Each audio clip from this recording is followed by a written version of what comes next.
Hi. Oh, I forgot that it does that. Hi. I'm a bit high. High up. Sorry about that. Right.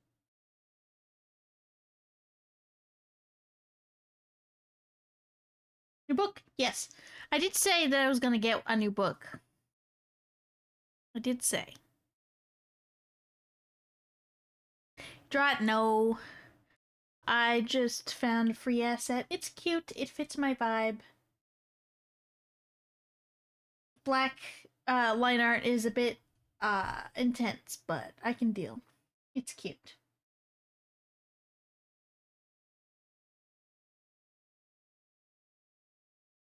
Welcome in, Bird with first, and welcome in, Emmy with second. Hello, hello. How is everybody doing? Sorry, I was a bit late. My computer's been a bit temperamental all day, so it wasn't happy with me. And I was also wolfing down the last of my dinner, so. Better late than never, also very true, very true. We've got the book for today, which is Wings of Fire, book 11. Pretty sure I fixed the stream info.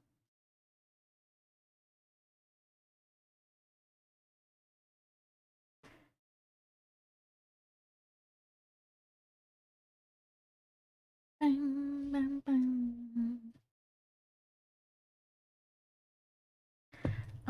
I just been doing stuff. Yeah. Sir has kept his donut on all day. We haven't had to put it on him, so that's a success. I'm glad it's pretty securely on there, considering I put it on like in a panic while trying to stop him from escaping. Kitty, I'm not sure it's him escaping and more just it's on there pretty secure. It's one of those drawstring attachments, which it won't choke him because there's no way to like pinch and tighten the drawstring without, a finger and thumbs. Um,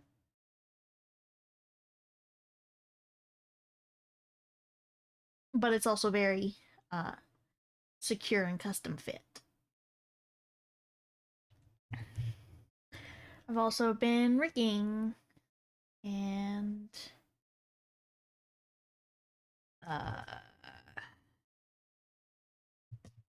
working on my weekly schedule and things. I want to start like purposefully uh practicing my cursive. Hey Gino, thank you. Ooh, it's so pretty in the dark. I like it. Let's leave the wish star on this stream, I think. It's so pretty. Welcome in, Gino. Congrats on third. How you doing?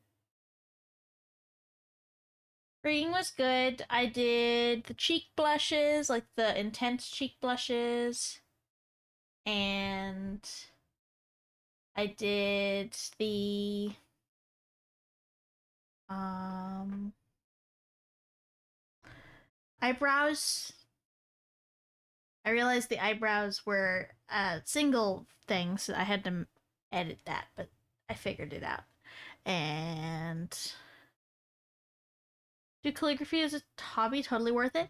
I, for one, just am. Excuse me. I want to get better at cursive because I suck at reading it. I need to learn how to read it again. I also just want to be able to do it again because I have a bunch of fountain pens and fountain pen ink and calligraphy brush pens, and I just want to be able to use them.